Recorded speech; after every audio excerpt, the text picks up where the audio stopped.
Episode 126 eliminate Radhika. Radhika के पेट दर्द में अनुराग भारती के आ जाने से और ज्यादा इजाफा हो गया था। उसने आकर जो राधिका और उसकी टीम का टाइम ले लिया, उसकी वजह से राधिका को लग रहा था कि उसके पेट पर कोई हथौड़े चलाए जा रहा था। आखिरकार जब गाना शुरू हुआ तो गाने के आगे बढ़ने के साथ राधिका के पेट का दर्द भी बढ़ता ही जा रहा था। उसका एक मन तो कर रहा था कि वो स्टेज छोड़ दे, लेकिन उसके ऊपर पूरी टीम की जिम्मेदारी थी। निशा को एक अलग तरह का सुकून मिल रहा था जब वो उसे इस तरह से तपड़ता हुआ देख रही थी। राधिका जब अपना आखिरी हिस्सा गाने के लिए आई थी, उसकी आवाज सुनकर किसी को मजा नहीं आया, ना दर्शकों को और ना ही जजेस को। लेकिन उन्हें अंदाजा नहीं था कि राधिका के पेट की आंतें किसी भी समय फटकर बाहर निकल सकती थी। उसे ऐसा लग रहा था जैसे उसके पेट को किसी अजगर ने जकड़ लिया हो। लेकिन फिर भी राधिका रुकने की तैयार नहीं थी। वो नाचे जा रही थी, गाए जा रही थी। राधिका ने बड़े मुश्किल से अपने चेहरे पर अपनी मुस्कान बनाए रखी और वो अपना काम करती रही। लेकिन उसके शरीर का तापमान बढ़ता ही जा रहा था। इधर दूसरी तरफ लकी अमित और अपने बाकी दोस्तों के साथ में मजे कर रहा था, शराब पी रहा था। उसने अपने दोस्तों के बार बार कहने पर सिगरेट भी उठा ली थी। लकी को ये सब चीजें पसंद नहीं थी, लेकिन आज अमित का दिन, इसलिए अमित उससे जो चाहे वो करवा सकता था। वो सभी लोग अमित और रोशनी को एक दूसरे को सबके सामने चूमने की जिद पर अड़े हुए थे। इधर राधिका ने अपने हाथ अपनी पीठ पर रखे हुए थे और वो गाने की ताल के साथ में घूमती जा रही थी, झूमती जा रही थी। लेकिन अब राधिका के स्टेप्स में वो स्वाद रह ही नहीं गया था। वो स्टेप्स जिन्हें वो इतनी आसानी से कर लेती थी, आज वो भी करने में उसकी जान जा रही थी। हर एक मूव उसके लिए किसी टॉर्चर से कम नहीं था। उसे ऐसा लग रहा था जैसे ढेर सारे लोग एक ही वक्त में उसके शरीर में सुइयां चुभोए जा रहे थे। उधर जब लकी ने देखा कि अमित और रोशनी ने आखिरकार उन सब दोस्तों की जिद को मान लिया था, तो वो सभी खुशी के मारे चिल्लाने लगे। गर्वित ने और एक बोतल उठाए और उसका ढक्कन खोलकर उसके झाग को हवा में उड़ा दिया। ली उन सब के साथ मस्ती में इतना मस्त हो गया था कि कब नशे में उसके मुंह से झाग बाहर आने लगे उसे पता ही नहीं चला। इधर राधिका का आजा नचले बस खत्म होने ही वाला था।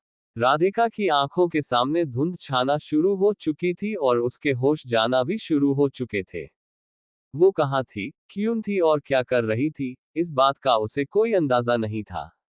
वो किसी भी पल में गश खाकर गिर सकती थी, लेकिन वो इस वक्त गिरना भी अफोर्ड नहीं कर सकती थी। आखिरी की कुछ और लाइंस थी, जिन्हें उसी को गाना था। बाकी चार लोगों ने गाना बंद कर दिया था और वो राधिका के इर्द गिर्द घूमना शुरू कर चुके थे। मिली राधिका की ओर घबराई हुई नजरों से देखे जा रही थी। उसने देखा कि राधिका का पूरा बदन पीला पड़ गया था और किसी पत्ते की तरह झूमने लगा था। निशा को उसकी ऐसी हालत देखकर और भी ज्यादा खुशी हो रही थी। उसको राधिका से बदला लेना था और उसने राधिका से बदला ले लिया था। राधिका की आवाज में कंपकंपी सी उठने लगी थी और उसकी सांस भी अटकना शुरू हो चुकी थी। कुछ लोगों को तो उसका दर्द के मारे कहराना भी साफ सुनाई दे रहा था। राधिका ने अपनी आवाज को अपनी मुट्ठी में रखने के लिए आखिरी सांस तक का जोर लगा दिया था, लेकिन अब मामला उसके हाथों से बाहर जा चुका था। वो जितना कर सकती थी, कर चुकी थी। क्राउड, अरे ये क्या बकवास गा रही है। सबको पता है कि यह बकवास गा रही है। जजेस इसको आगे जाने ही नहीं देंगे।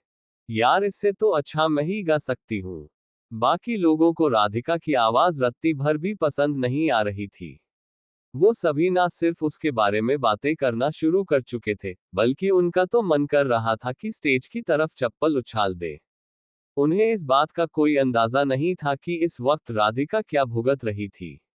अनुराग की आंखों में भी राधिका को देखकर गुस्सा भर आया था। वो जजेस की तरफ देख रहा था और फिर लोगों की बातें सुन रहा था। सच में वो बहुत ही खरा गा रही थी। हनी, तुम्हें भी ऐसा ही लगता है?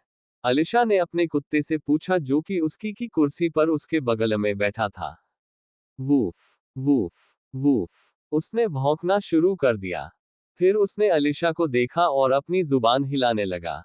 शाबाश हनी। अलिशा सामने चल रहे प्रोग्राम से इतना बोर हो गई थी कि उसने अपने कुत्ते के साथ खेलना शुरू कर दिया था। राधिका अपना दर्द सहते हुए जितना अच्छे से गा सकती थी उतना अच्छे से गा रही थी, लेकिन फिर भी वो इतने दर्द में सब लोगों का ध्यान अपनी ओर नहीं खींच पा रही थी। वो इतने दर्द में अच्छे से गा भी नहीं सकती थी। ठीक इसी वक्त गाना अचानक से अच्छा होना शुरू हो गया था, क्योंकि राधिका की आवाज पर किसी और की आवाज की परत चढ़ गई थी। वो आवाज काफी तेज थी और उसमें काफी जोश भी था। निशा नाचते हुए पीछे से राधिका के बगल में आकर खड़ी हो गई थी। राधिका ने उसे ऐसे देखा जैसे उसकी नजरों में देवी का अवतार हो। वो भयंकर दर्द में थी और मैं निशा उसकी मदद करने के लिए आई थी, इसलिए राधिका में फिर एक जोश आ गया था। वो सोच रही थी कि निशा उसकी मदद कर रही थी। निशा भले ही गाने में बहुत अच्छी थी, लेकिन जब उसने गाना शुरू किया तो उसकी आवाज और भी ज्यादा अच्छी लगने लगी, क्योंकि लोग इससे पहले राधिका की खराब आवाज अपने कानों से सुन चुके थे। जैसे ही निशा ने माइक थामा, सब लोगों की आंखों में एक चमक सी आ गई थी। अनुराग और बाकी जजेस भी अपनी अपनी कुर्सी की मुंडेर पर आकर उन्हें ध्यान से सुनने लगे थे। क्या बात है। अनुराग ने जब देखा कि निशा राधिका की जगह परफॉर्मेंस संभालने के लिए आ गई थी तो अचानक ही उसके मुंह से निकला। थोड़ी ही देर के बाद गाना खत्म हो गया और सभी लड़कियां ऑडियंस और जजेस के अभिवादन के लिए एक लाइन में खड़ी हो गई।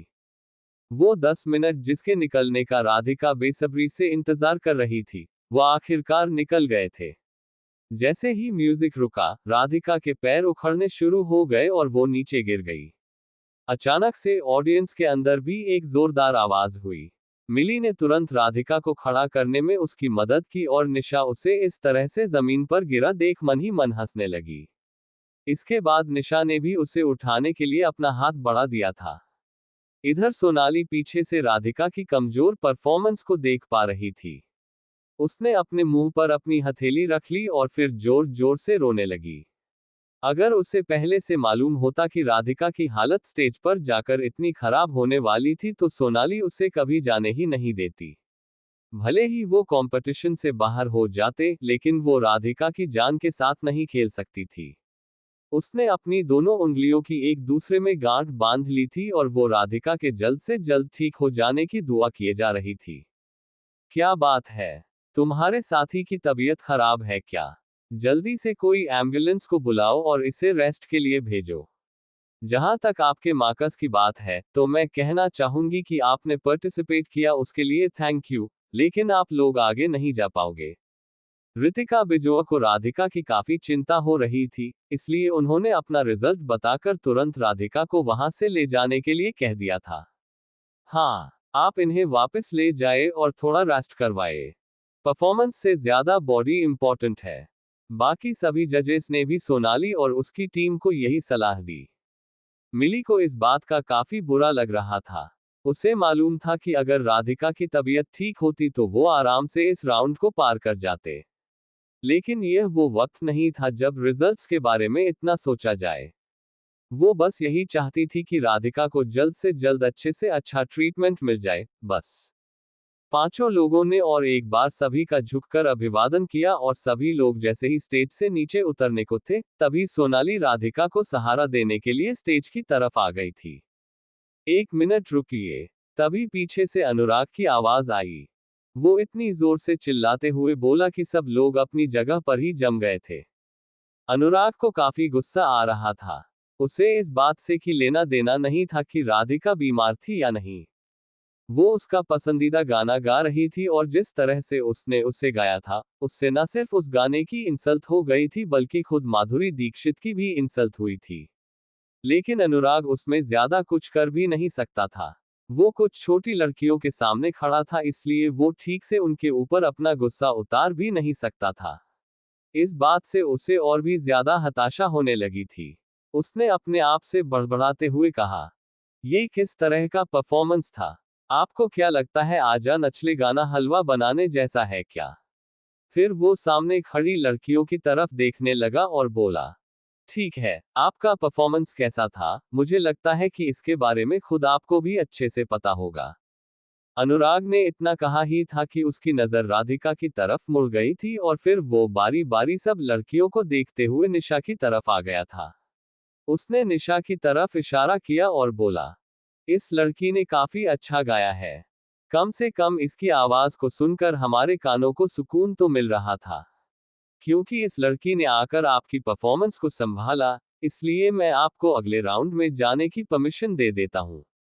अब क्योंकि पैसा अनुराग ही लगा रहा था, इसलिए उसकी बात को कोई भी टाल नहीं सकता था और ना ही उससे कोई बहस कर सकता था। मैं thank you so much sir. मैं आगे भी इसी तरह से मेहनत करती रहूंगी।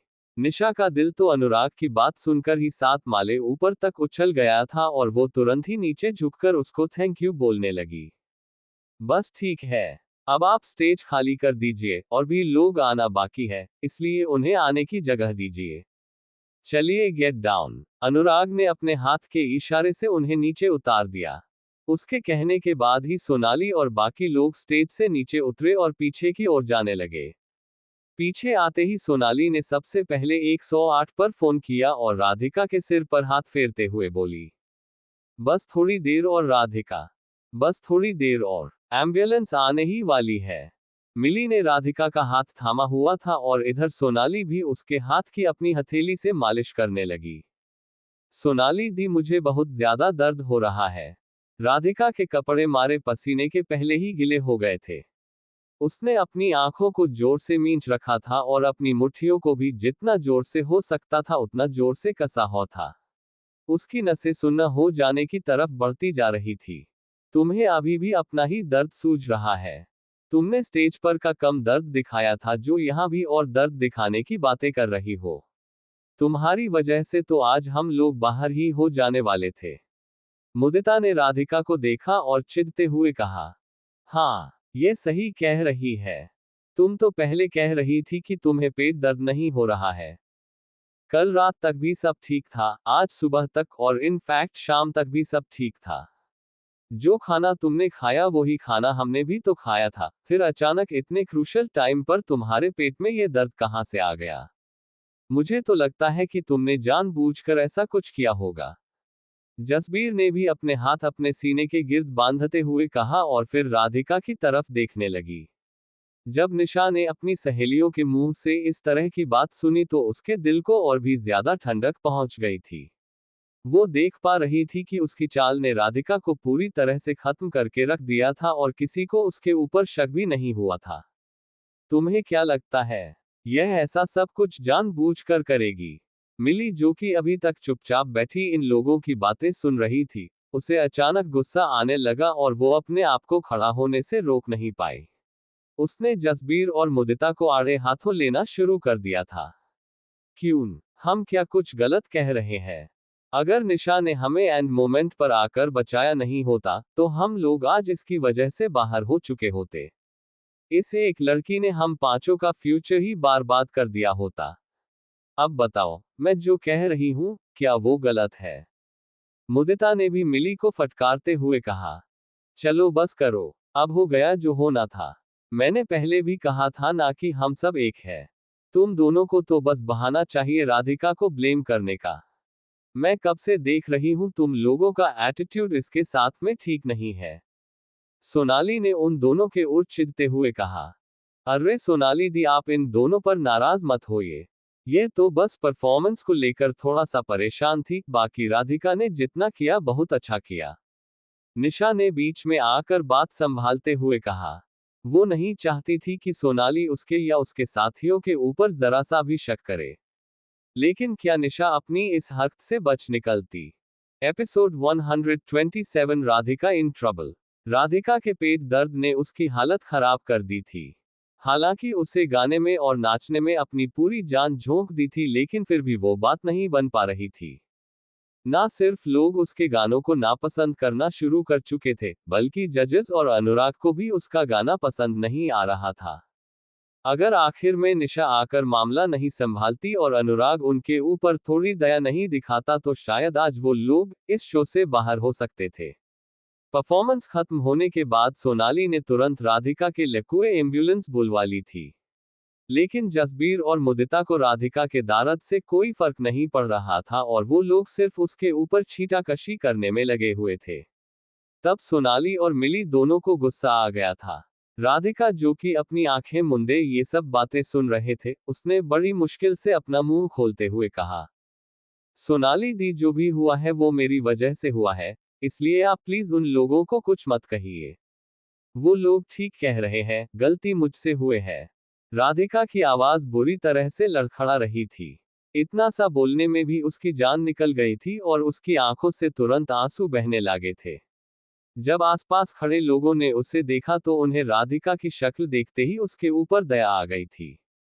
नहीं, इसमें तुम्हारी कोई गलती नहीं है। तुम्हें इस बारे में कुछ भी कहने की कोई जरूरत नहीं है। सोनाली ने राधिका के सिर को अपनी बाहों में भरते हुए कहा। उसे बुखार चढ़ने लगा था। सोनाली उसके बदन के ताप को अपनी हथेलियों पर महसूस कर पा रही थी। जब इधर स्टेज के पीछे ये सब चल रहा था, तब भी उधर शो जारी था। हनी, जो कि अलिशा के बगल में बैठा हुआ था, उसने अपनी जुबान बाहर निकाल ली थी और वो जोर जोर से सांसें ले रहा था। अलिशा समझ गई थी कि हनी को प्यास लग रही थी। हनी, क्या बात है बेबी, तुम्हें प्यास लग रही है क्या? अलिशा ने हनी के बड़े से माथे को सहलाते हुए पूछा। अब क्योंकि सामने शो चालू था और वो अपनी जगह से हिलना नहीं चाह रही थी, इसलिए वो सोच रही थी कि हनी को पानी पिलाने के लिए वो किसी को हनी के साथ में भेज दे। लेकिन जिस तरह से हनी ने डायरेक्टर को काटा था, उसके बाद सब उससे खौफ खाने लग थे और उन लोगों ने हनी से 2 कदम की दूरी बनाना शुरू कर दी थी। उन सभी ने उस खतरनाक कुत्ते की खतरनाक ताकत के दर्शन कर लिए थे और कोई भी उसके आसपास भी नहीं बैठना चाहता था। तुम, 1 मिनट जरा इधर आना। अलिशा ने एक आदमी को इशारा करते हुए अपने पास बुलाया। कौन? मैं? जिस लड़के को इशारा करके बुलाया गया था, वो और कोई नहीं बल्कि हैप्पी था। अलिशा का इशारा पाते ही वो इधर उधर देखने लगा था, लेकिन बाकी लोग ऐसे नाटक कर रहे थे जैसे तो वो शो देख रहे थे। हैप्पी ने मन ही मन अपनी किस्मत को गालियां दी और वो अलिशा की तरफ जाने लगा। उसे लग रहा था कि उसका दिन जो अभी तक इतना अच्छा जा रहा था वो अब खराब होने वाला था। हैप्पी को हनी के पास जाने में डर भी लग रहा था और उसे शर्म भी आ रही थी।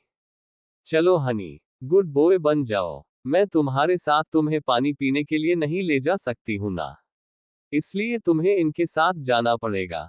पर हाँ, इससे जरा भी काटना की या भौंकने की कोशिश की ना, तो मैं तुम्हें खाने में कल चिकन नहीं खिलाऊंगी। अलिशा ने हनी को ऐसे समझाते हुए कहा जैसे तो उसे सारी बात समझ में आ रही थी। असल में वो ये सब करके उल्टा हैप्पी का डर दूर करने की कोशिश कर रही थी। वो नहीं चाहती थी कि इस शो के बीच में उठकर उसे हनी के पीछे भागना पड़े, इसलिए उसने हैप्पी को अपने पास बुला लिया था।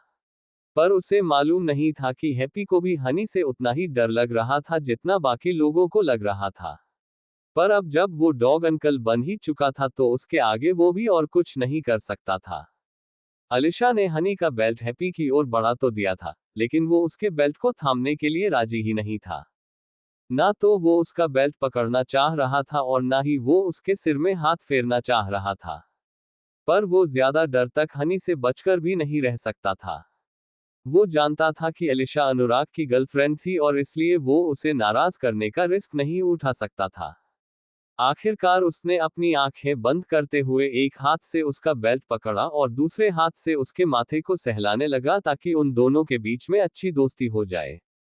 इसके बाद वो पानी पिलाने के लिए हनी को पास में ही लगे एक छोटे से फव्वारे के पास ले गया था। उसे हनी का बर्ताव काफी अजीब लग रहा था।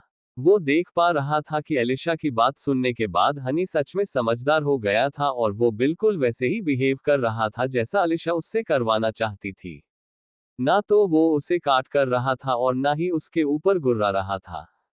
अरे बेबी, तुम इसे कहाँ लेकर घूम रहे हो? जब हैप्पी उसे पानी पिलाने के लिए ले जा रहा था, तभी निशा हैप्पी के पास आ गई थी। उसके पीछे जसबीर भी खड़ी थी। जैसे ही हैप्पी ने निशा की आवाज सुनी, वो पीछे पलट गया। इधर उसके हाथ से हनी के गले की रस्सी खींच गई और वो भी घूम गया।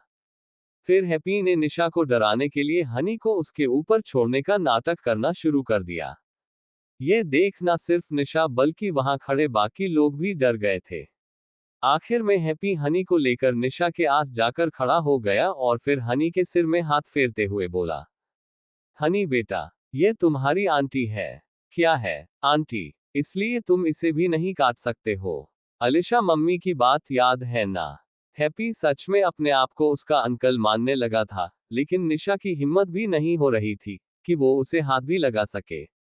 निशा उसे घबराते हुए देख रही थी। तुम इसे लेकर कहाँ घूम रही हो? निशा ने पूछा।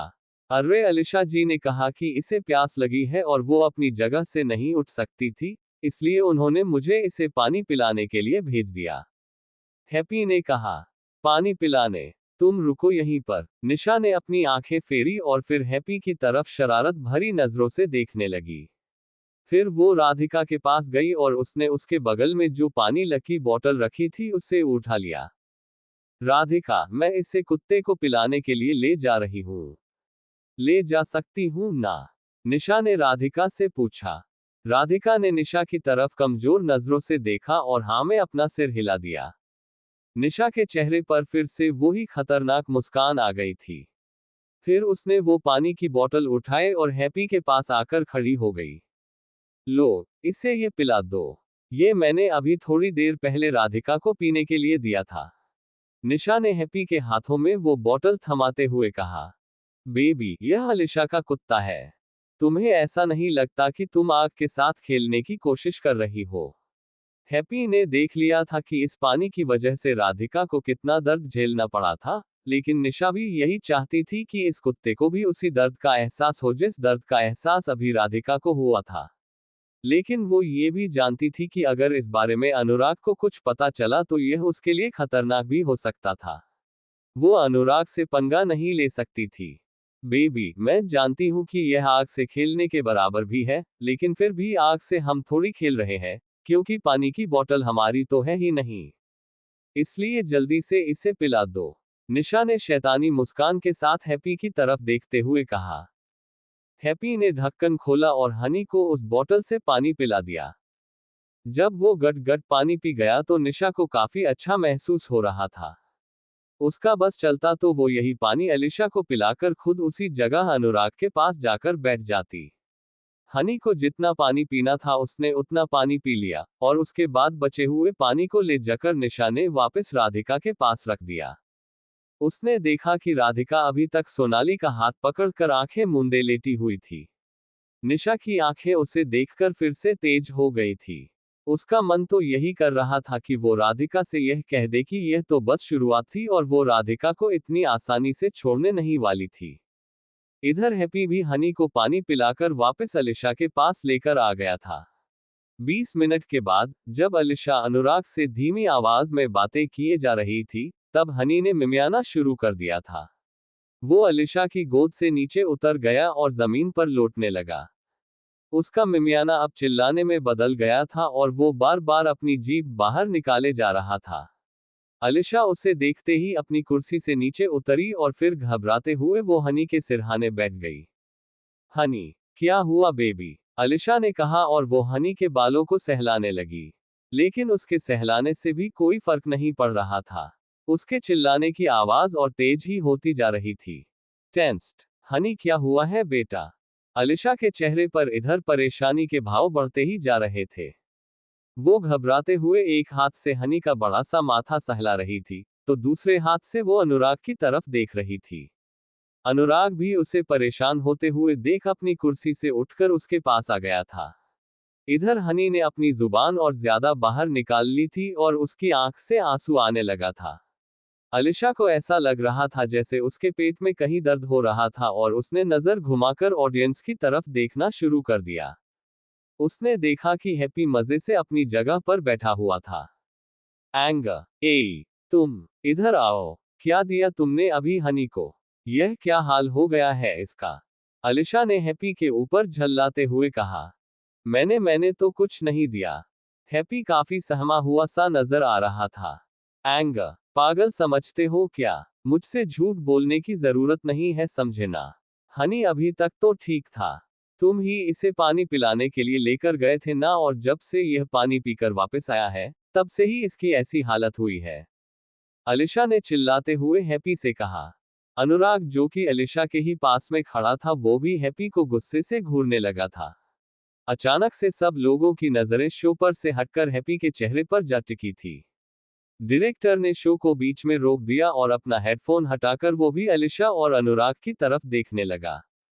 स्कैर्ड, मैं तो बस इसे अपने साथ पानी पिलाने के लिए लेकर गया था। और पानी जो था वो बैकस्टेज में से किसी की बोतल से लिया गया था, इसलिए मुझे कुछ मालूम नहीं है कि इसके साथ क्या हुआ है। हैप्पी ने अपने बचाव में कहा, पर अनुराग की आंखों को देखकर वो थर-थर कांपना शुरू हो चुका था। एंग्री, क्या बेवकूफ आदमी है। तुमने मेरे कुत्ते को किसी और का झूठा पानी पिला दिया। अनुराग ने गुस्से में हैप्पी के ऊपर चढ़ते हुए कहा और फिर उसके पेट में एक लात मार दी। मुझे अभी के अभी वो बोतल लाकर दो जिससे तुमने उसे पानी पिलाया है। अगर हनी को कुछ हो गया ना, तो मैं सच बता रहा हूं, मैं तुझे यहां से जाने लायक नहीं छोड़ूंगा। अनुराग ने आग बबूला होते हुए कहा। जी सर, मैं अभी लेकर आता हूं, हैप्पी ने कांपती हुई आवाज में कहा, लेकिन उसके चेहरे पर एक अजीब सी मुस्कान आ गई थी। फिर वो वहां से निकला और अपना सिर नीचे रखते हुए ही तुरंत बैकस्टेज में आ गया। अनुराग और अलीशा भी उसके पीछे पीछे ही चले आ रहे थे और फिर बाकी और लोग उनके पीछे पीछे आना शुरू हो गए थे। स्टाफ ने हनी को ले जाने ले लिए एक व्हीलचेयर मंगवा ली थी और उसमें बैठाकर उसे ले जाया जा रहा था। जब सब लोगों ने देखा कि बैकस्टेज में खुद अनुराग आ गया था तो सब लोग उसे एक बार को देखकर दंग रह गए और वो सब अपनी अपनी जगह पर से खड़े हो गए। सोनाली और मिली ने भी राधिका को थोड़ा सा सहारा देते हुए खड़ा कर दिया था, लेकिन बाकियों की ही तरह उन्हें भी इस बात का कोई अंदाजा नहीं था कि आखिर हुआ क्या था। मैंने अपनी गर्लफ्रेंड से कहा था कि वो हनी को पिलाने के लिए थोड़ा पानी ले आए। निशा, ये तुम कैसा पानी लेकर आई थी? देख रही हो हनी की हालत कितनी खराब हो गई। उसने तुम्हारा पानी पिया और अब उसकी आंखों में से आंसू निकले जा रहे हैं। हैप्पी ने निशा के सामने जबरदस्ती नाटक करते हुए कहा ताकि उसकी बात में थोड़ा वजन आ जाए। है। निशा उसका इल्जाम सुनते ही चौंक गई। वो तुरंत डरते हुए अनुराग की तरफ भागी और फिर डरते हुए ही बोली, अनुराग सर, मैं हनी के लिए पानी लेकर तो आई थी, लेकिन वो मेरी बोतल नहीं थी।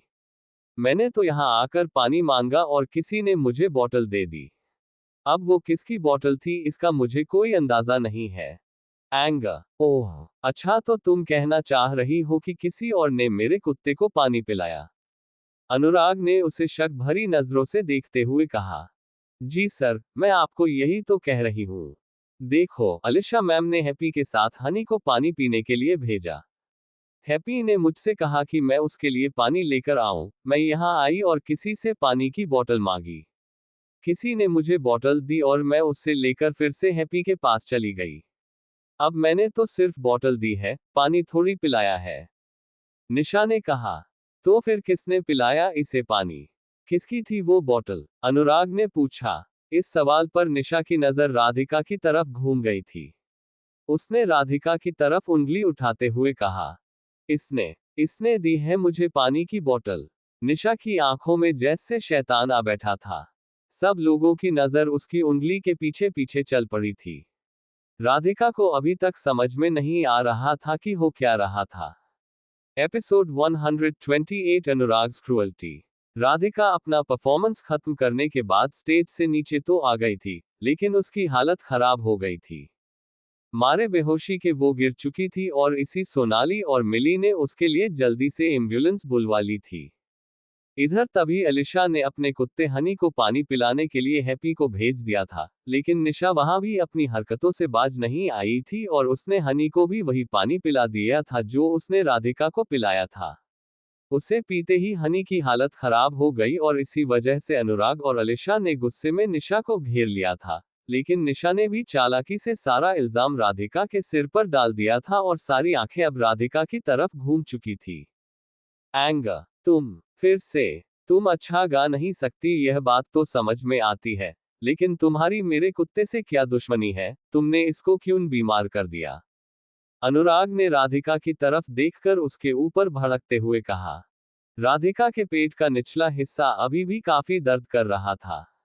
उसकी आंखें तक खुलने का नाम नहीं ले रही थी। अनुराग के शब्दों ने ना सिर्फ उसके दर्द को और ज्यादा बढ़ा दिया था, बल्कि उसकी वजह से उसका दिमाग भी असमंजस में पड़ गया था। उसे समझ में ही नहीं आ रहा था कि माजरा क्या था।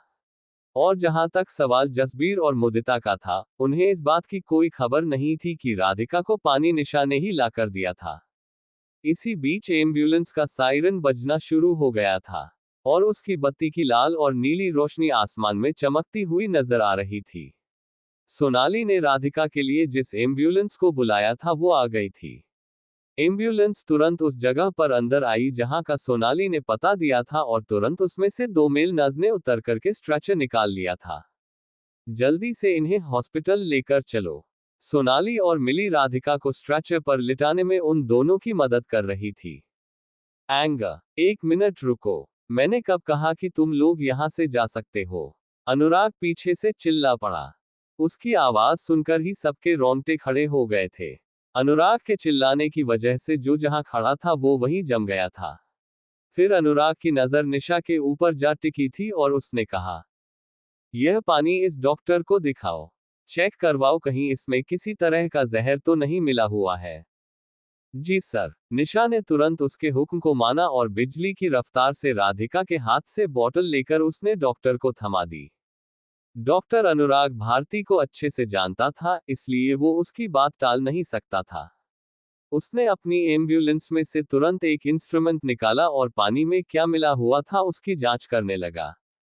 ठीक इसी वक्त अलीशा ने उन दोनों नर्सों के हाथ में हनी को थमा दिया था और वो राधिका को छोड़कर उसके कुत्ते का इलाज करना शुरू कर चुके थे। डॉक्टर ने उन्हें कहा कि वो कुत्ते को दर्द का 4 इंजेक्शन दे दे, क्योंकि सिर्फ एक इंजेक्शन से उसका काम नहीं चलने वाला था। मेल नर्स ने भी यही किया और उसे 4 इंजेक्शन देकर थोड़ा सा स्थिर कर दिया। इंजेक्शन शरीर में जाने के तुरंत बाद ही उसे थोड़ा सा आराम आना शुरू हो गया था। अनुराग सर, इसके अंदर एक ऐसी दवा मिली हुई है जिसकी वजह से शरीर में दर्द बहुत तेजी से उठना शुरू हो जाता है। इसका नाम हायोचिन पेंटेनॉल है, उस डॉक्टर ने अनुराग के पास आते हुए कहा। जैसे ही डॉक्टर के कहे को उन लोगों ने सुना तो वहां पर जोर से हल्ला होने लगा। अनुराग ने गुस्से से राधिका की तरफ देखा और तब तक राधिका भी अपनी आंखें खोल चुकी थी। तब सबसे पहले उसकी नजर निशा से जाकर मिली थी और उसे एहसास हो रहा था कि निशा राधिका की मदद करने की नहीं बल्कि उसे नुकसान पहुंचाने की कोशिश कर रही थी। सर, मैंने इसमें कुछ नहीं किया है, पानी की बोतल इसी ने मुझे लाकर दी थी। राधिका ने बड़ी मुश्किल से अपना हाथ उठाते हुए निशा की तरफ इशारा किया और अनुराग की तरफ देखने लगी। बकवास कर रही है ये। निशा ने तुरंत ही राधिका के इल्जाम से अपना पल्ला झाड़ दिया था। उसने अनुराग की तरफ देखा। उसे डर लगना शुरू हो गया था कि कहीं अनुराग राधिका की कही बात को सही ना मान ले। अनुराग सर, यह मुझे फंसाने की कोशिश इसलिए कर रही है क्योंकि मैंने आपके सामने इसका नाम ले दिया। अब यह अपनी चोरी छुपाने के लिए उल्टा मेरे ऊपर नाम लगा रही है। निशा ने राधिका पर बरसते हुए कहा। नहीं सर, बकवास ये किए जा रही है। जो भी हुआ है इसी की वजह से हुआ है। मेरे पेट में जो दर्द हुआ वो भी इसी की वजह से हुआ और आपके कुत्ते के पेट में जो दर्द हुआ वो भी इसी की वजह से हुआ। राधिका ने फिर से निशा के ऊपर झल्लाते हुए कहा। हाँ, अब जब सच सामने आ गया है तो तुम कुछ भी मनगढ़ंत कहानियां बना रही हो। मुझे फंसाने की कोशिश मत करो राधिका। अगर तुम चुपचाप सबको अपना सच बता दोगी और सबके सामने अपनी गलती को एक्सेप्ट कर लोगी, तो शायद अनुराग सर तुम्हें माफ कर भी देंगे। लेकिन अगर तुम इसी तरह से झूठ बोलती रही तो तुम और भी बुरी तरह से फंसती चली जाओगी। निशा ने राधिका के ऊपर चढ़ते हुए कहा। वो थोड़ा घबरा तो रही थी, लेकिन उसे मालूम था कि राधिका की बात का कोई भी विश्वास नहीं करने वाला था, इसलिए वो राधिका की बातों से डरी नहीं थी। राधिका की वजह से उसे जो कुछ भी अभी तक सहना पड़ा था, वो आज उसका पूरा और पक्का हिसाब चुकता कर देना चाहती थी। वो उसे इतनी आसानी से छोड़ने वाली नहीं थी। वैसे भी राधिका की हालत भी इतनी खराब हो चुकी थी कि वो कब तक निशा से बहस कर पाती, इसका अंदाजा उसे भी नहीं था। एंगर, मैंने तुम्हारे बारे में उधर सबके सामने कहा कि तुमने बहुत घटिया गाया है, तो उससे तुम्हें गुस्सा आ गया और तुम उस बात का बदला मेरे कुत्ते से ले रही हो। अनुराग ने बीच में आते हुए राधिका को बहुत ही ठंडी लेकिन गुस्से भरी नजरों से देखा। मारे गुस्से के उसके कान लाल होना शुरू हो चुके थे। तुम्हें इस बात का अंदाजा है कि यह जो सब यहाँ हो रहा है, यह मेरी वजह से हो रहा है, अगर मैं पैसा ना देता तो ये कुछ भी नहीं होता। अगर मैं पैसा ना देता तो शायद तुम लोग भी यहाँ तक नहीं आ पाते और स्टेज पर इतना घटिया परफॉर्मेंस नहीं दे पाते। और मैं फिर से तुम्हारे मुंह पर यह बात कह रहा हूं कि ना सिर्फ तुम एक घटिया गायक हो बल्कि तुम एक घटिया इंसान भी हो। अगर तुम्हारे अंदर है हिम्मत तो मेरी बात को काट के बताओ और यहाँ से जाकर बता दो। अनुराग की आंखों में राधिका के लिए नफरत उतर आई थी। वो उसे ऐसे देख रहा था जैसे राधिका ने एक ही पल में उससे उसका सब कुछ छीन लिया था। ना सिर्फ उसने माधुरी दीक्षित के उस गाने की बैंड बजा दी थी, बल्कि उसने अनुराग के कुत्ते को इतनी भयंकर दवा खिला दी थी। अनुराग को लग रहा था कि यह लड़की अब हद से आगे बढ़ती जा रही थी और इसे सबक सिखाना जरूरी था। लेकिन इधर राधिका जैसे जैसे उसकी बातें सुनती जा रही थी, उसके होश उड़ते जा रहे थे। उसे जिंदगी में कभी कोई इतना गलत समझ लेगा, इस बात का उसे अंदाजा तक नहीं था। इस वक्त अनुराग उसके ऊपर जो भी इल्जाम लगा रहा था उनका कोई आधार ही नहीं था, लेकिन क्योंकि उसकी वजह से यह पूरा शो हो रहा था, इसलिए राधिका उससे कुछ कह भी नहीं पा रही थी। लगता है तुम्हें सच में जिंदा रहने का शौक नहीं है ना? पहले तो तुमने माधुरी जी के गाने को इतना गंदे तरीके से गाया। चलो मैंने बर्दाश्त किया, सोचा ठीक है, बच्ची है, माफ करो। लेकिन अब तुम मेरे कुत्ते के पीछे लग गई। बच्ची होकर तुम इतना कैसे गिर सकती हो? मैं आखिरी बार कह रहा हूं, अगर मेरे कुत्ते को कुछ हो गया ना, तो मैं देखता हूं कि तुम इस शहर से बाहर कैसे निकल पाती हो। अनुराग की सांसें मारे गुस्से के फूलना शुरू हो गई थी और उसकी एक उंगली राधिका के मुंह पर ही तनी हुई थी। ऐसे मौके पर अलिशा भी पीछे नहीं रहना चाहती थी। अपनी हील्स की टक टक करती आवाज के बीच वो राधिका के पास आई और उसे गुस्से से देखने लगी। राधिका को लगा कि वो भी उससे कुछ कहने वाली थी, लेकिन उसने उससे कुछ नहीं कहा और उल्टा उसके चेहरे पर दो तमाचे जड़ दिए। अनुराग और उसकी गर्लफ्रेंड के सामने खड़े रहने की या कुछ भी कहने की ना तो सोनाली में हिम्मत थी और ना ही मिली में। उन्हें इस बात का एहसास तो हो रहा था कि राधिका जो कह रही थी, सही कह रही थी, लेकिन वो इस बारे में अनुराग से बहस कर सके, इतना उनका मादा नहीं था। एंगर, साली बेशर्म लड़की, तूने मेरे हनी को जहर देने की कोशिश की। तू क्या उसे जान से मार देने की सोच रही थी? अरे तुझे पता भी है कि मेरे कुत्ते की जान की कीमत क्या है? मेरे कुत्ते की जिंदगी की कीमत तेरी कुत्तों जैसी जिंदगी से 100 गुना ज्यादा है, समझी ना? और तुझे लगता क्या है तू है कौन? हमारे सामने तेरी औकात क्या है? दो कौड़ी की नचनिया। अलिशा की जुबान किसी कुल्हाड़ी की तरह राधिका के दिल के टुकड़े टुकड़े किए जा रही थी। ना जाने क्यों इस वक्त उसकी आंखों के सामने लकी का चेहरा आ रहा था। उसे लग रहा था कि अगर लकी यहाँ होता, तो ना तो उसे इतना कुछ सुनना पड़ता और ना ही इतना कुछ सहना पड़ता। लेकिन ना तो लकी यहाँ था और ना ही उसके आने की कोई आशंका थी।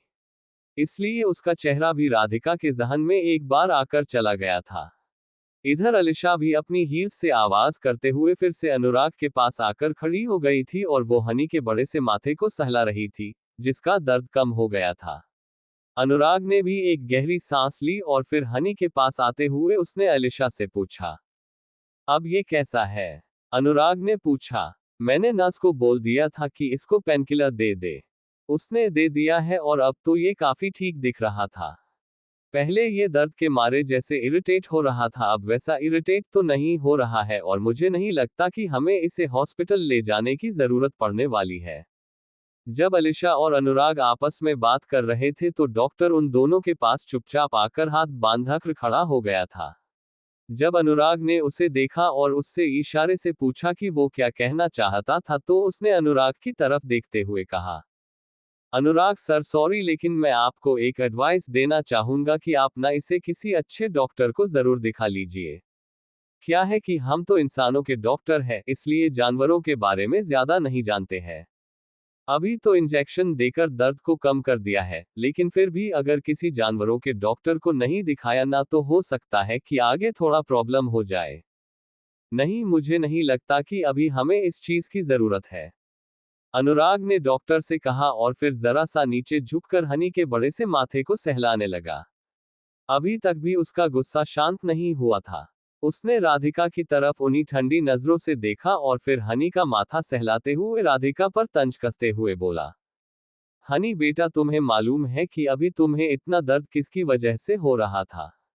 इस लड़की की वजह से। क्या तुम इससे बदला लेना चाहते हो? अनुराग ने कहा और फिर से हनी की आंखों में देखने लगा। उसकी आंखों को देखकर और बातों को सुनकर हनी ने अपने दांतों को गुस्से से भींच लिया था और उसकी शक्ल देखकर ही ऐसा लग रहा था जैसे तो वो उसकी सारी बातों को समझ गया था। अनुराग सर, यह आप क्या कर रहे हैं? हनी राधिका को नुकसान पहुंचा सकता है। मिली और सोनाली दोनों ही अनुराग की बातें सुनने के बाद डर गए थे। राधिका की भी हालत खराब हो गई थी और उसने अपनी आंखों को और भी ज्यादा खोला और घबराते हुए हनी की तरफ देखने लगी। उसे समझ में नहीं आ रहा था कि एक कुत्ता होते हुए भी वो अनुराग की बात को समझ कैसे पा रहा था और उसकी बात को इतनी गंभीरता से कैसे ले पा रहा था। फिर अनुराग अपनी बात में थोड़ा सा और गाये बढ़ गया। जब उसने देखा कि हनी उसका साथ देने के लिए तैयार था, तो उसने हनी के माथे को सहलाया, फिर धीरे से उसकी चेन खोल दी और फिर उसे राधिका की तरफ जाने का इशारा कर दिया। हनी ने एक बार के लिए राधिका को घूरते हुए देखा और उसके बाद उसने अपनी जीभ निकाली और गुर्राते हुए राधिका की तरफ तेजी से भागने लगा। राधिका से ज्यादा हालत इस वक्त सोनाली और मिली की हो गई थी। वो उसे देखकर इतना डर गई थी कि वो कब राधिका को छोड़कर वहां से भाग गई उन्हें खुद पता नहीं चला। उन्हें अब राधिका की कोई परवाह नहीं रह गई थी। खुद राधिका को भी ना तो अपनी और ना ही अपने दर्द की कोई चिंता बाकी रह गई थी। वो तो ये भी भूल गई थी कि उसके शरीर के कौन से हिस्से में दर्द हो रहा था। जैसे ही उसने हनी को गुर्राते हुए देखा और उसके बड़े बड़े दांत उसकी आंखों में चमके, तो वो तुरंत वहां से पीछे की तरफ भाग खड़ी हुई।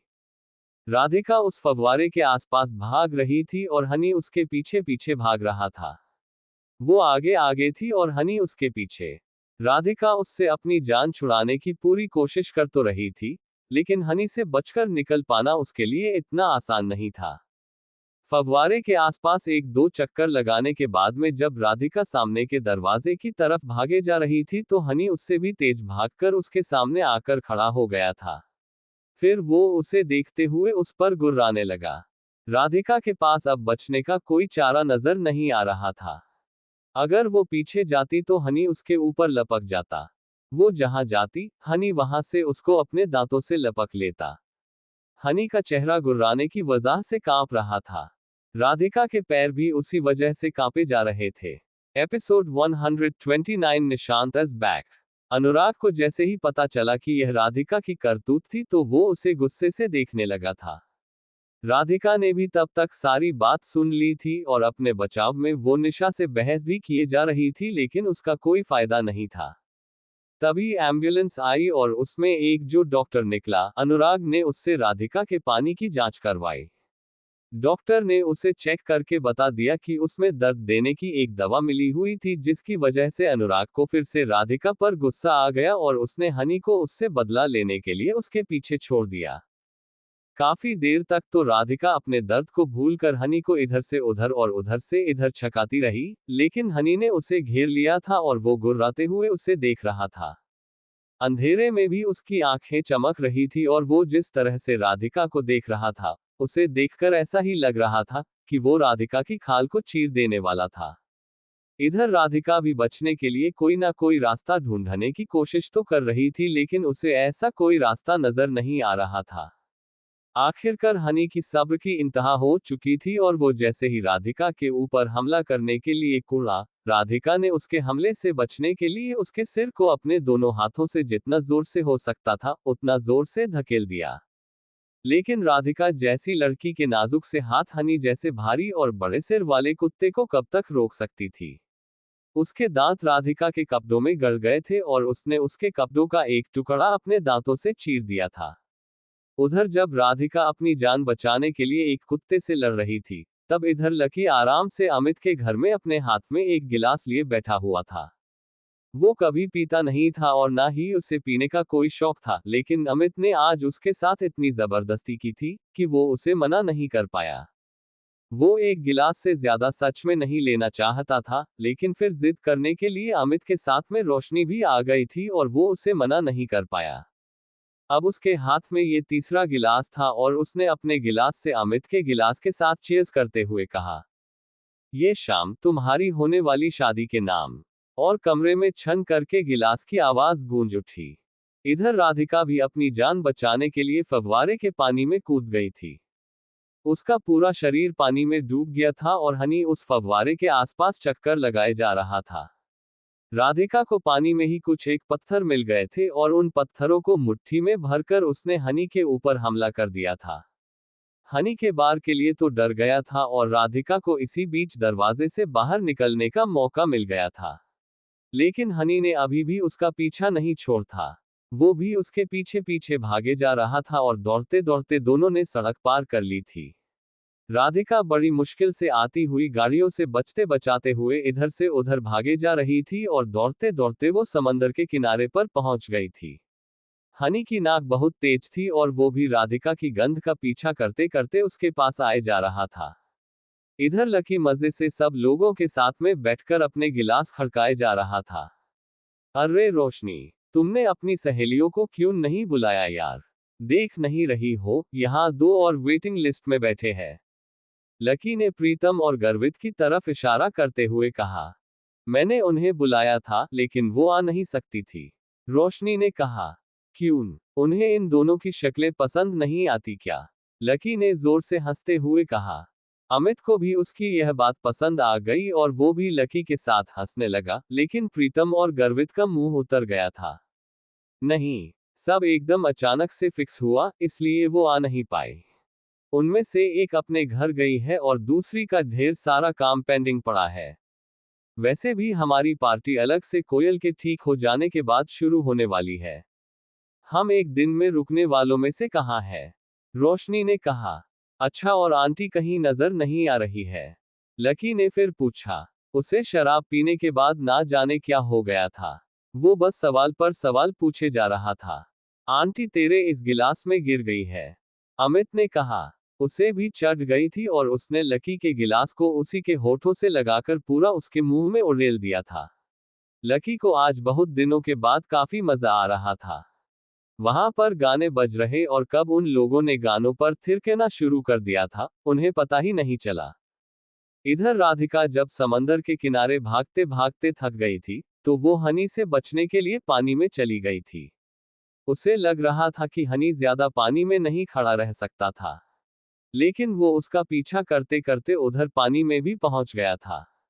दोनों पानी में ऐसे नजर आ रहे थे जैसे एक छोटी मछली एक बड़ी मछली का पीछा कर रही हो। राधिका जैसे तैसे हनी से बचकर फिर से समंदर से बाहर निकल आई थी और वो फिर से शो के वेन्यू की तरफ आने लगी थी। भाई प्लीज इसे पकड़ो ना, प्लीज पकड़ो इसे, राधिका ने बाहर गेट पर खड़े गार्ड से कहा, लेकिन गार्ड ने उसकी बात सुनकर अपने आप को पीछे खींच लिया था। वो इतना पागल नहीं था कि अनुराग के कुत्ते को हाथ लगाए, इसलिए वो खुद ही उससे बचने के लिए अपनी कुर्सी पर खड़ा हो गया था। हनी को उससे कोई लेना देना नहीं था और वो राधिका को दौड़ाते हुए अंदर की तरफ वापस ले आया था। इधर जब सब लोगों ने देखा कि राधिका और हनी वहां पर मौजूद नहीं थे, तो सब लोग उन्हें स्टेज के आसपास इधर उधर देखने लगे थे। कोई उन्हें कुर्सियों के नीचे ढूंढ रहा था तो कोई स्टेज के, लेकिन ना राधिका का कहीं पता था और ना ही हनी का। तभी अचानक एक जोरदार चीख हुई और एक भीगी हुई लड़की भागती हुई अंदर की तरफ आई। ये लड़की और कोई नहीं बल्कि राधिका ही थी और उसके पीछे गुर्राता हुआ हनी भी दौड़ा दौड़ा आ रहा था। सोनाली और मिली को राधिका की चिंता तो हो रही थी, लेकिन उनकी इतनी हिम्मत नहीं हो पा रही थी कि वो खुआखार हनी का शिकार हो जाए। इधर निशा और बाकी लोगों को राधिका को इस तरह से पछता हुआ देख काफी खुशी हो रही थी। देखा, मैंने कहा था ना कि हनी को किसी डॉक्टर की जरूरत नहीं है। कितनी फुर्ती से भाग रहा है। अनुराग ने उस तमाशे को देखते हुए अलीशा से कहा। सर प्लीज थोड़ा सा फेवर कीजिए ना, राधिका छोटी बच्ची है, उसे कुछ हो जाएगा तो हम क्या करेंगे? प्लीज हनी को रोक लीजिए ना, सोनाली ने बड़ी हिम्मत करके अनुराग के पास आकर कहा। अनुराग ने उसे ऊपर से नीचे तक देखा और फिर बोला, चिंता मत करो, आज डॉग बाइट के इंजेक्शन फ्री में मिलते हैं। राधिका का सारा इलाज मैं देख लूंगा, तुम बस शो देखो। अनुराग ने कहा और फिर से अलीशा की कमर में हाथ डालकर हनी को राधिका के पीछे भागते हुए देखने लगा। राधिका उम्मीद भरी नजरों से सबकी ओर देखे जा रही थी, लेकिन सब लोग सिर्फ ऑडियंस की तरह ही उसे देखे जा रहे थे। कुछ लोगों को उसे देखकर मजा आ रहा था और कुछ को उस पर तरस, लेकिन उनमें से कोई भी उसके लिए इस वक्त कुछ नहीं कर सकता था। अरे ये सब क्या तमाशा हो रहा है? यहाँ पर तो कोई टैलेंट शो चल रहा था ना। तो फिर इधर स्टेज पर कोई क्यों नहीं है? और तुम सब लोग उधर क्या देख रहे हो? तभी पीछे से किसी लड़के की आवाज माइक पर गूंज गई। यह आवाज ऑडियंस के पीछे से आ रही थी और सब लोगों का ध्यान इस आवाज ने एक ही बार में अपनी ओर खींच लिया था। सबने जब घूमकर देखा तो पाया कि 4 बहुत ही सुंदर लड़कियां वहां पर खड़ी थी जहां से आवाज आ रही थी। वो सभी इतनी खूबसूरत थी कि अलीशा उनमें से एक के भी सामने नहीं खड़ी रह सकती थी। वो सब की सब ऐसी लग रही थी जैसे अभी स्वर्ग से ही लैंड करवाई गई हो। उनके पास में एक जवान लड़का खड़ा था, जिसने रात में भी लाल रंग का चश्मा लगाया हुआ था। उसने एक बड़ी सी टी शर्ट पहनी हुई थी और नीचे फूलों के प्रिंट की पैंट्स। उसके पैरों पर घने बाल थे और उसे देखकर ऐसा लग रहा था कि उसने पैरों के निचले हिस्से में कोई ऊन का पायजामा पहना हुआ था।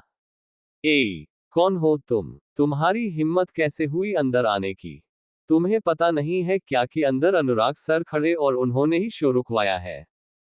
जब एक लड़के से उस लड़के के तेवर देखे नहीं गए तो उसने कहा और फिर अनुराग की तरफ इशारा करते हुए उस लड़के को दिखाने लगा। उस लड़के ने अपना लाल चश्मा थोड़ा सा नीचे उतारा और फिर उस लड़के को देखने लगा ज्यादा ही अनुराग सर का चमचा बनने की कोशिश कर रहा था।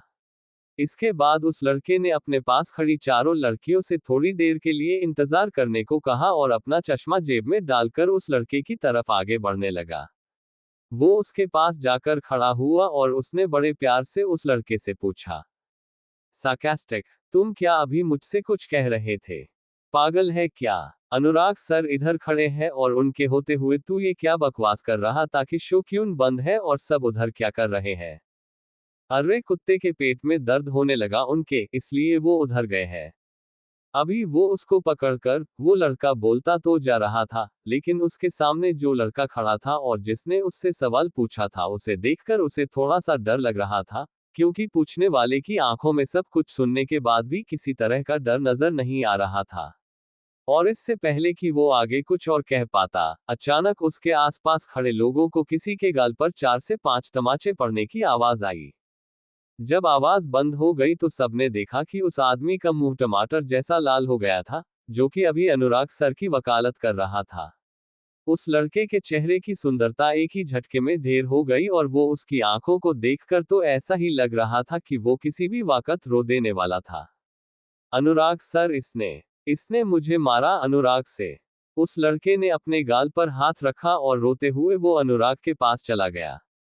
देखने से तो ऐसा ही लग रहा था जैसे वो अनुराग का कोई खास आदमी था। इधर अभी तक हनी राधिका से तो उसका बदला ले ही नहीं पाया और एक और आदमी ने अनुराग के किसी आदमी को नाराज कर दिया था। लेकिन अनुराग ने उसे पुचकारा नहीं बल्कि खुद ही उसकी नाक पर एक मुक्का जड़ दिया। वो तो अनुराग के ही गुणगान गा रहा था, फिर अनुराग ने उसकी नाक क्यों फोड़ दी थी?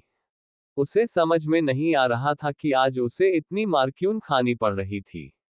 जिन लोगों ने भी उसे मार खाते हुए देखा, खुद उन्हें भी समझ में नहीं आ रहा था कि आखिर अनुराग ने उसे मारा क्यों था।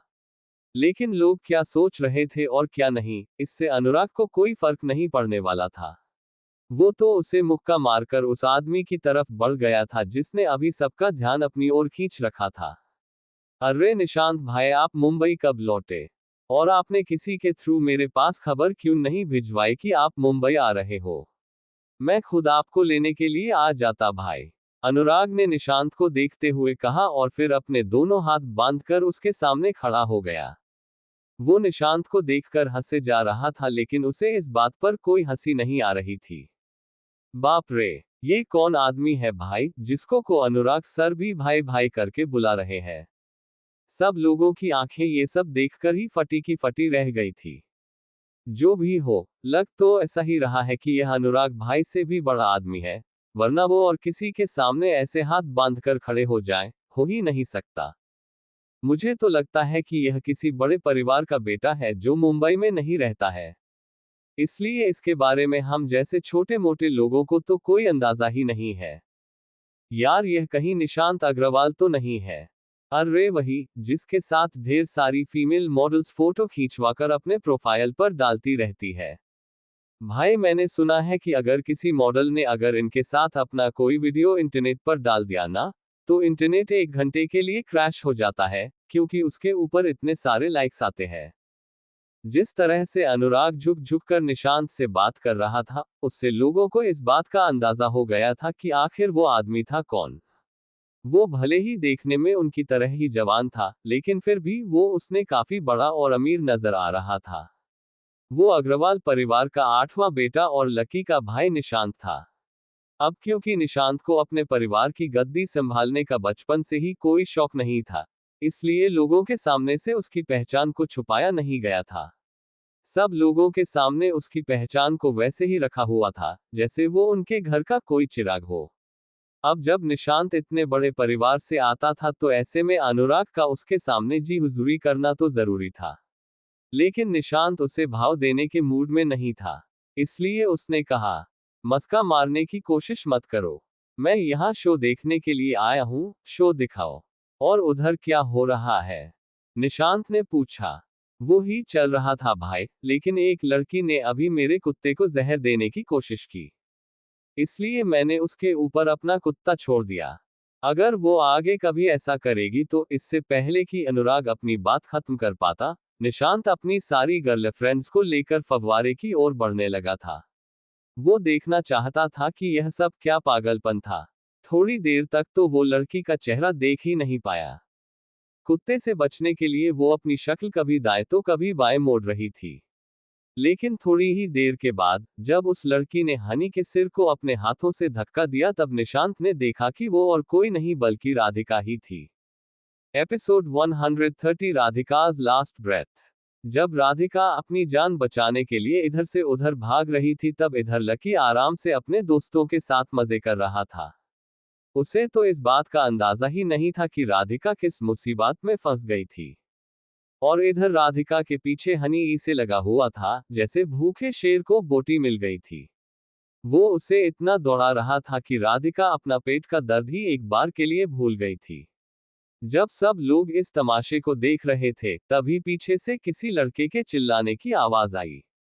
उसकी शक्ल देखते ही अनुराग उसके पास जाकर हाथ बांधे उसके सामने खड़ा हो गया था। वो लड़का और कोई नहीं बल्कि लकी का छोटा भाई निशांत था। निशांत ने जब देखा कि अनुराग का कुत्ता राधिका को दौड़ा रहा था तो उसका दिमाग खराब हो गया था। निशांत भाई, मैं आपको बता रहा हूँ, ऐसे छोटे लोग इतने खराब होते हैं कि इन्हें तो जितनी जल्दी हो सके उतनी जल्दी धरती छोड़ देनी चाहिए। लेकिन तब तक निशांत ने राधिका को देख लिया था और उसने अनुराग के ऊपर बरसते हुए कहा, तेरा बाप होगा छोटा आदमी साले। तू होगा छोटा आदमी, इडियट। और वो सीधा राधिका की दिशा में भाग पड़ा। सब लोग इस तरह से जब उसे भागता हुआ देख रहे थे तो सकते में आ गए थे। उन्हें समझ में नहीं आ रहा था कि अनुराग होते हुए कोई लड़का हनी से राधिका को कैसे बचा सकता था। लेकिन इधर निशांत की घबराहट की कोई सीमा ही नहीं थी। उसके मन से अभी तक राधिका की वो छवि उतरी नहीं थी, जो उसने वहां आइलैंड पर देखी थी। अगर राधिका उसके बड़े भाई की गर्लफ्रेंड नहीं होती, तो वो कब का उस लड़की को अपने लिए सबसे छीन चुका होता। जब उधर निशांत राधिका की तरफ दौड़ते हुए जाने लगा, तब इधर अलिशा घर बाकर भागते हुए अनुराग के पास आ गई थी। उसे नहीं मालूम था कि निशांत कौन था, इसलिए जो सब हो रहा था वो भी उसकी समझ से बाहर था। अरे उसे वापस बुलाओ, अनुराग ने अलिशा से चिल्लाते हुए कहा। वो उसके सामने झुक गया था और उसने उसके आगे हाथ जोड़ लिए थे। अनुराग को सी तरह से परेशान होता हुआ देख अलिशा की भी सांसें ऊपर नीचे हो गई थी और इसलिए वो वहीं से हनी को आवाज देने लगी थी। हनी, हनी, बेबी वापस आ जाओ। शशशिश, शशशिश। हनी मम्मी के पास वापस आओ। हनी जब से छोटा था, तब से अलिशा के साथ ही रहता था और उसने उसे माँ का प्यार दिया था। जैसे ही अपनी माँ की आवाज हनी के कानों में पड़ी तो हनी ने उछलना बंद कर दिया था और वो फव्वारे के पानी से बाहर आ गया था। उसके चेहरे पर दूर दूर तक दर्द का कोई निशान नजर नहीं आ रहा था और वो एक सीधे और अबोध बालक की तरफ अपनी माँ के पास वापस आ गया था। साले कुत्ते। जब हनी धीरे धीरे अलिशा की तरफ जा रहा था तो वो बीच में निशांत की लात खाता हुआ निकला। उसका बस चलता तो वो हनी के हाथ पैर बांधकर उसे अभी सामने समंदर में फेंक आता। लेकिन उसकी किस्मत अच्छी थी जो वो सिर्फ लात खाकर ही बच गया था। पर हनी का गुस्सा भी अभी शांत नहीं हुआ था। वो निशांत को नहीं जानता था और ना ही उससे यह पता था कि हनी के पापा खुद निशांत के आगे हाथ बांधे खड़े रहते थे, इसलिए वो निशांत की तरफ देखकर गुर्राया और फिर उसे काटने के लिए आगे बढ़ने लगा। जैसे ही उसने निशांत के ऊपर कूदने के लिए अपने दोनों पंजे ऊपर उठाए ही थे कि इतने में अलिशा ने खुद पीछे से उसकी पूंछ पकड़ ली थी, जिसकी वजह से वो मुंह के बल नीचे गिर पड़ा। वो आगे बढ़ना चाह रहा था और पंजों से जमीन को कुरेद रहा था, लेकिन तब तक अलिशा अपने जिद्दी बेटे पर काबू पा चुकी थी। इधर राधिका, जो कि अभी भी फव्वारे की मुंडेर के किनारे अपना सिर टिकाकर बैठी थी, उसके अंदर बिल्कुल जान नहीं बची थी। उसकी हालत ऐसी हो गई थी जैसे वो 2 रातों से लगातार भागे जा रही थी।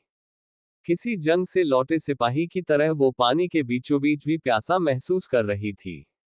अब उसे एहसास हो रहा था कि उसका दर्द फिर से बढ़ना शुरू हो गया था और उसके शरीर पर हनी ने यहाँ वहां अपने पंजों से जो घाव दिए थे, वो घाव अब जलना और दुखना शुरू हो गए थे।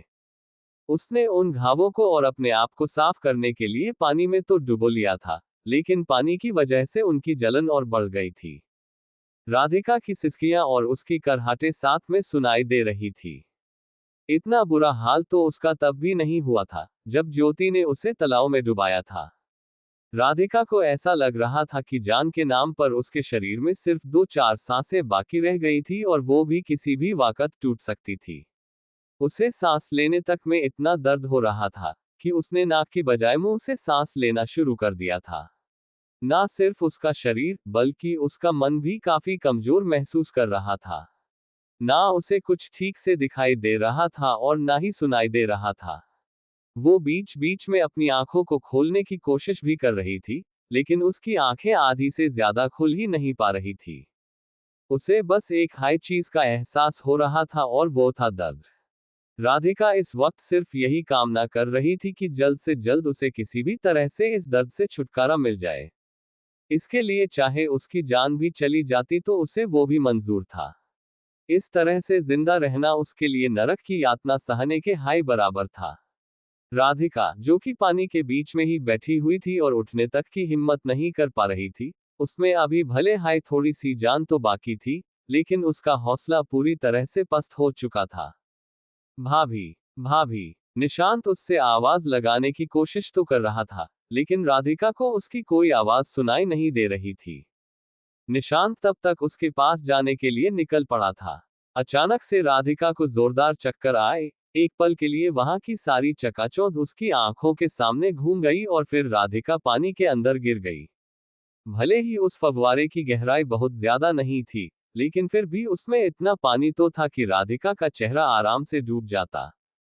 वो जैसे ही पानी में गिरी, उसके कानों में बस एक बार छपाक की आवाज आई और उसके बाद सब कुछ शांत हो गया था। उसे ऐसा लग रहा था जैसे उसके कानों के किसी ने दरवाजे लगा दिए थे। राधिका का चेहरा और गर्दन पानी में डूब गए थे और लकी का दिया हुआ वो प्लेटिनम का नेकलेस पानी की सतह पर ऊपर चमकने लगा था। पानी की लहरों के साथ वो भी कभी उसके चेहरे के पास आ रहा था तो कभी उसके चेहरे से दूर जा रहा था। राधिका की इच्छा तो हो रही थी कि वो उस नेकलेस को अपने हाथों से छुए, लेकिन उसके हाथ उसे ये सब करने की इजाजत नहीं दे रहे थे। उसकी आंखें, जो कि बस थोड़ी बहुत खुल पा रही थी, वो भी उसी नेकलेस को देखे जा रही थी। उस दिन का दृश्य उसकी आंखों में जिंदा हो गया था, जब लकी ने दुनिया का सारा प्यार उस नेकलेस में उतारकर उसे राधिका के गले में डाल दिया था। उसके लिए तो वो किसी मंगलसूत्र से कम नहीं था। नेकलेस पहनाने के बाद लकी जिस तरह से उससे अपने से चिपकाकर पूरी दुनिया के सामने खड़ा हो गया था, वो पल राधिका को आज भी याद था। जैसी शर्म उसे उस वक्त महसूस हुई थी, वैसी ही शर्म उसे आज भी महसूस हो रही थी। उधर जब राधिका पानी में बेसुध सी पड़ी लकी को याद कर रही थी, तब इधर लकी भी डाइनिंग टेबल पर पैर फैलाकर बदहवास सा बैठा हुआ था।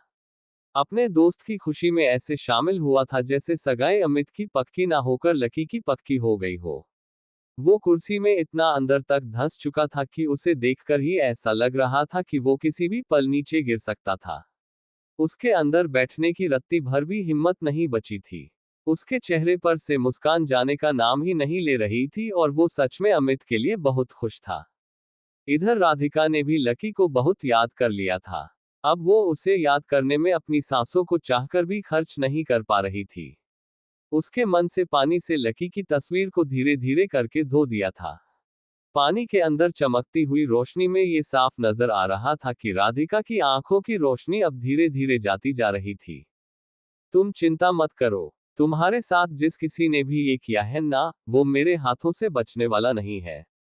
मैं उसे इतनी आसानी से यहां से जाने नहीं दूंगा। मैं हमेशा तुम्हारे साथ रहूंगा राधिका। चाहे अपनी जान चली जाए, लेकिन मैं तुम्हारे लिए हमेशा खड़ा रहूंगा। ठीक है। मैं लकी उर्फ लक्ष्मण लाल अग्रवाल आपसे ये वादा करता हूं कि मैं कभी राधिका के जिस्म पर एक खरोंच भी नहीं आने दूंगा। आपको इस बात की चिंता करने की कोई जरूरत नहीं है। लकी ने राधिका से जो कुछ भी कहा था वो धीरे धीरे उसकी यादों से धुंधलाना शुरू हो गया था। उसे ऐसा लग रहा था जैसे वो सारी बातें एक एक करके ऐसे गायब होती जा रही थी, जैसे रात होने पर आसमान से चिड़िया और उसकी बोली गायब हो जाती है। वो बातें उसके जहन में मरती जा रही थी और उनके मरने के साथ ही राधिका भी मरती जा रही थी। लकी, भले ही तुम वो नहीं कर पाए जिसका उस दिन तुमने मेरी माँ के सामने वादा किया था, पर फिर भी मैं इसके लिए तुम्हें किसी भी तरह का दोष नहीं देने वाली हूँ। मुझे माफ कर देना, मैं तुम्हें हमेशा के लिए जाने से पहले बाय भी नहीं बोल पाए। अगर मेरे बस में होता तो मैं अपने आप को रोकने के लिए जी जान लगा देती, लेकिन मुझे बहुत दर्द हो रहा है लकी, और ये दर्द अब सहन कर पाना मेरे लिए नामुमकिन हुए जा रहा है। मुझे लगता है कि इस जिंदगी में साथ यही तक था। अगर किस्मत में यही लिखा है तो तुम्हारे और मेरे चाहने से कुछ नहीं होने वाला है। इसलिए मैं जा रही हूँ। कोशिश करेंगे फिर मिले। तब तक अपना ध्यान रखना और अपने आसपास वालों का ध्यान रखना। राधिका ने मन ही मन लकी से यह कहा और फिर उसकी आंखें बंद हो गई। उसका शरीर अब भारी होना शुरू हो गया था और उसकी नाक में पानी भरना शुरू हो गया था। अब वो सच में अपने दर्द से आजाद हो गई थी। भाभी, इधर से निशांत के चिल्लाने की जोरदार आवाज आई। उसकी घबराहट और भी ज्यादा बढ़ गई थी और वो बस उस फव्वारे की तरफ भागे जा रहा था। निशांत जैसे ही वहां पहुंचा, वो सीधा पानी के अंदर उतर गया और राधिका को उठाकर बाहर लाने लगा। तब तक राधिका का शरीर पानी भर जाने की वजह से भारी हो गया था। भाभी, आंखें खोलो भाभी, जल्दी आंखें खोलो। निशांत के चेहरे की चारों तरफ पसीने की बूंदें चमकना शुरू हो गई थी और वो हक्की बक्की नजरों से राधिका को जगाने की पुरजोर कोशिश किए जा रहा था। वो उसके गाल को थपथपाने की कोशिश कर रहा था, लेकिन कोई फायदा नहीं था। वो उसे जमीन पर लेटाकर उसके अंदर से पानी निकालने की कोशिश कर रहा था, लेकिन उसका भी कुछ असर नहीं हो रहा था। राधिका का चेहरा फीका और पीला पड़ गया था और वो जरा भी नहीं हिल पा रही थी। निशांत को अब डर लगना शुरू हो गया था और एम्बुलेंस को बुलवाने के लिए चिल्लाने लगा। वहां क्या खड़े हो, मेरी मदद करो। इधर आओ सबके सब, इधर आओ। भाभी, भाभी आंखें खोलो, मेरी आवाज आ रही है भाभी। निशांत फिर से राधिका के गालों को थपथपाने लगा था। उसकी किस्मत अच्छी थी कि उसे एम्बुलेंस के लिए इंतजार नहीं करना पड़ा। वो एम्बुलेंस जो पहले राधिका को लेने के लिए आई थी, वो अभी तक वहां से गई ही नहीं थी। उसका स्टाफ तुरंत स्ट्रेचर लेकर दौड़ते हुए निशांत की तरफ आ गया था। पीछे पीछे डॉक्टर भी भागा भागा आ रहा था। सब लोगों ने राधिका को सहारा दिया और उसे स्ट्रेचर पर लेटा दिया। निशांत ने उसका सिर पकड़ रखा था और एक नर्स ने उसके पैर स्ट्रेचर पर लेटाकर वो लोग उसे स्टेज की तरफ ले आए थे जहां पर थोड़ी सी रोशनी थी। डॉक्टर भी स्ट्रेचर के साथ ही स्टेज के पास पहुंच गया था और उसने तुरंत अपना स्टेथोस्कोप निकाला और राधिका की हार्टबीट देखने लगा। सबकी नजरें डॉक्टर के ऊपर हाई टिकी हुई थी। वो सब उसके मुंह के खुलने का इंतजार कर रहे थे। डॉक्टर बड़े ध्यान से अपने स्टेथोस्कोप में कुछ सुनने की कोशिश और दुआ दोनों कर रहा था। कुछ सेकंड के बाद उसने उसे अपने गले से हटाया और निशांत की तरफ देखते हुए बोला, इनकी सांस अभी चल रही है, ये सुनते ही निशांत का मुरझाया हुआ सा चेहरा एक पल के लिए खिल उठा था। उसकी आंखों में आंसुओं की एक परत नजर आना शुरू हो चुकी थी और इससे पहले कि वो इस खबर को सुनकर रो पड़ता, वो जोर से चिल्लाया, इन्हें तुरंत हॉस्पिटल लेकर चलो। आसपास जो भी हॉस्पिटल हो वहां पर फोन करके बोलो कि डॉक्टर्स रेडी रहे, मेरी भाभी आ रही है। भाभी। अनुराग के मुंह से अचानक से यह शब्द गिर गया और वो ऐसा गिरा कि अनुराग उसे उठा भी नहीं सकता था। उससे गलती हो गई और इसलिए उसने तुरंत अपनी ही जीभ काट ली थी। इधर निशांत उसे घूरकर देख रहा था। अनुराग के हाथ उसके मोबाइल से ज्यादा कांप रहे थे। एंगर, यह मेरी भाभी है। अगर इन्हें कुछ हो गया ना अनुराग भारती, तो इसी कुत्ते से तुझे और तेरे पूरे खानदान को कटवा कटवा कर मार दूंगा। निशांत गुस्से में आग बबूला हो गया था। उसके शब्दों ने अनुराग के मन को ऐसा धोया था जैसे समंदर के किनारे बने मिट्टी के घरों को एक बड़ी सी पानी की लहर आकर धो देती थी। उसने अगले ही पल अपनी उंगलियां फोन पर चलाना शुरू कर दी थी और उसके अगले पल में फोन उसके कान पर लग गया था। हेलो, मैं अनुराग भारती बोल रहा हूँ। अपने बेस्ट से बेस्ट डॉक्टर्स को रेडी रखिए। अनुराग बात करते हुए थोड़ा सा दूर चला गया था। इधर निशांत राधिका की तरफ देखे जा रहा था। वो देख पा रहा था कि राधिका की नाक में अभी भी थोड़ी सी हलचल हो रही थी, लेकिन उसे खुद अंदाजा नहीं था कि यह हालचाल कितनी देर तक रहने वाली थी। क्या राधिका जिंदा बच पाती? और क्या होता जब इसकी खबर लकी के पास जाती? आपको क्या लगता है? क्या होंगे इन सभी सवालों के जवाब? कमेंट बॉक्स में कमेंट करके जरूर बताएं।